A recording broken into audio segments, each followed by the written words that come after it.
Welcome back sa aking YouTube channel. Para sa mga first time lang po na manood, please click mo na yung Gary's TV. Anyway guys, wala nang bayad o libre lang. Tulong mo na lang din sa kapwa mo. Alright? Thank you very much po. So, ang topic natin ngayon for today's reflection o yung pagninilayan natin ngayong araw na to. So, sabi natin na ang pananampalataya kapag narinig mo ay huwag mong ilabas dito sa kaliwa. Diba? Kailangan dumidiretso sa puso. At kapag narinig mo, dapat ina-apply mo. Di ba? Kasi pag hindi mo ina-apply, ibig sabihin yan, hypocrisy yan. Di ba? Kung balat kayo lang ang ginagawa natin, hindi tama. Kaya maingat po tayo dahil alam naman natin na dito ang maraming guilty. Kasama tayong lahat dito. Na minsan yung sinasabi natin ay taliwas sa ating ginagawa.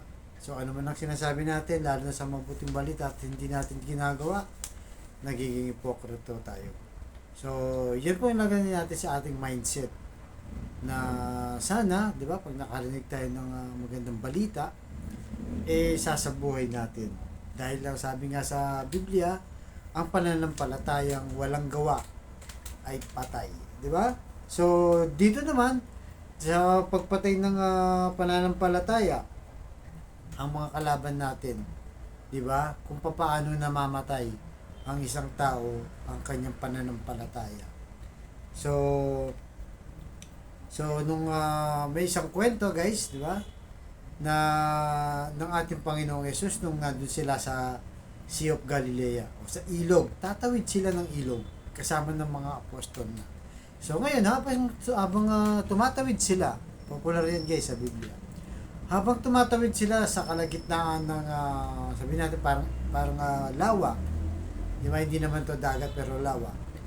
Dumating ang malakas na bagyo, malakas na hangin, malakas na ulan. So habang binabaybay nila yung lawa na yan, di ba? Ang mga alagad guys natataranta na. Yung iba naglilimas na sa dami ng tubig na pumapasok sa kanilang bangka. Yung iba natataranta na. At nung makita ang ating Panginoon Hesus nandun sa dulo, natutulog, di ba? Natutulog siya sa kabila ng malalakas na bagyo, ulan, hangin at palubog na kanilang bangka. Kaya sabi ng isang apostol, Panginoon o Guro, bakit ang sarap ng tulog mo? Wala ka bang pakialam sa amin? Malulubog na tayo, mamamatay na tayong lahat. Tulog ka pa rin, di ba? Parang ang weird, di ba? Parang tama nga naman kasi may point siya, di ba? Habang sila natataranta, hindi lamang gagawin paano mag-survive dahil inabutan sila ng bagyo at natutulog ang Panginoon. Kaya bigla siyang tumayo. Di ba? Ang ating Panginoon Hesus at ang sabi niya sa hangin, tumigil ka. Ganon din sa ulan, sa malakas na alon, tumigil ka. So pagkatapos ng sabihin yon, isang kislap lang ng mata, tumigil na kay flat kagad yung tubig, walang hangin at naging maaliwalas ang panahon at naging kalmado ang lawa na yun. Kaya sabi sa Mark chapter 4 verse 40, bakit kayo natatakot? Hanggang ngayon ba'y wala pa rin kayong pananampalataya? Yun, kinwestiyon ng ating Panginoon, bakit wala pa silang pananampalataya? Kasi nga naman, di ba, isipin mo, araw-araw nilang kasama ang ating Panginoong Yesus. Nakikita nila yung mga milagrong ginagawa niya. Nagpapalayas ng demonyo, di ba? Nagpapagaling ng mga may sakit, yung mga bulag, nakakita, yung bingi, nakakarinig. Pero sa kabila lang yan, physically guys, physically ha. Kasama nila ang ating Panginoong Yesus, pero parang patay ang kanilang pananampalataya. Kaya ang sabi ng Panginoong Yesus, nasaan ang pananampalataya ito? Parang wala kayong tiwala sa akin. Di ba? Kasi nga naman, di ba? Lulubog na natutulog pa siya, hindi sila kampante. Kaya ngayon, tinanong sila ng Panginoon, nasaan na ang pananampalataya niyo? So parang tayo guys, kung iaano natin sa buhay natin, bagamat wala ng ating Panginoong Yesus at wala naman tayo sa lawa para doon sa bagyo at mga hangin at alon na sumasalpok, ang bagyo ng buhay naman natin. Doon naman tayo may challenge. So pagka ba tayo ay dumaan sa matitinding pagsubok ng buhay, mga dagok, di ba?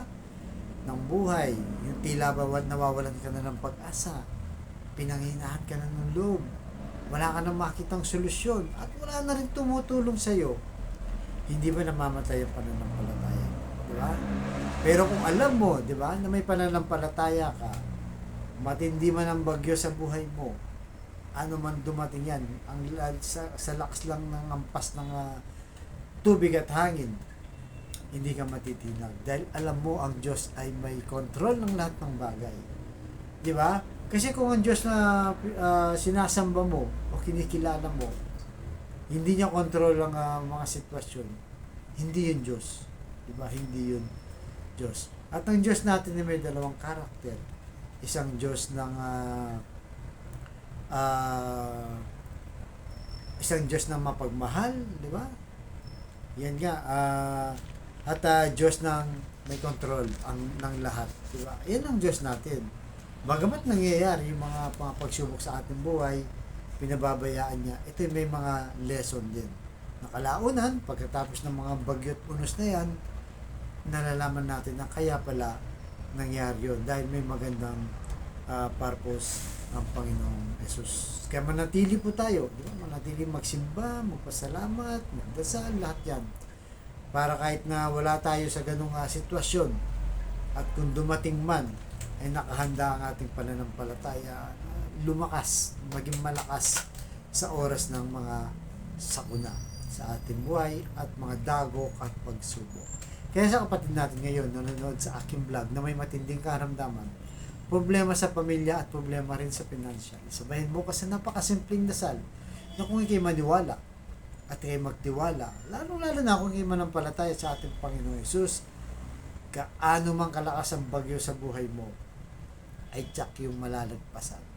At ano man ang iyong kahilingan sa kanyang pangalan, ay tsak yun ipagkakaloob sa iyo sa tamang panahon. So tayo manalangin. Lord, bless na po ang kapatid namin na nanonood sa aking vlog na malubha na po ang karamdaman. Matindi na po ang dagok sa kanyang buhay. Bedridden na, Lord. Tinaningan na po ang kanyang buhay. Stage 4 cancer na, Lord. Hipuin niyo po ang inyong mapagpagaling na kamay. Haplusin niyo po. Tanggalin niyo po ang kanyang karamdaman. Yakapin na may pit, Lord. Alam naman po namin, walang imposible sa iyo kung iyong loloobin. Ibalik ang magandang kalakasan, Lord, para sa kanyang pamilya. Ganon din po sa pamilyang nasisira na o nagkawatak-watak na dahil sa hindi pagkakaunawaan, dahil sa pagkaaway-away, walang marunong magpakumbaba, hindi nagpapatawad. Ipuhin niyo po ang kanilang puso, Lord, na maging mapagpatawad at mapagkumbaba. Ganon din po sa financial na kailangan po namin lahat, lalo na yung mga kapatid namin walang-wala. Ultimong pambili ng 1 kilo lang ng bigas, Lord, ng ulam. Pinoproblema po, Lord, kung paano nila itatawid ang kanilang buong pamilya. Kaya patawarin niyo po kami sa aming mga kasalanan at kahinaan. At i-bless niyo po ang aming hanap buhay para sa aming pamilya. Ang lahat ng tiniling namin sa matamis na pangalan natin, Panginoon Jesus. Amen. To God all be the glory. Sa ngalan ng Ama ng Anak ng Jesus Espiritu Santo. Thank you very much po.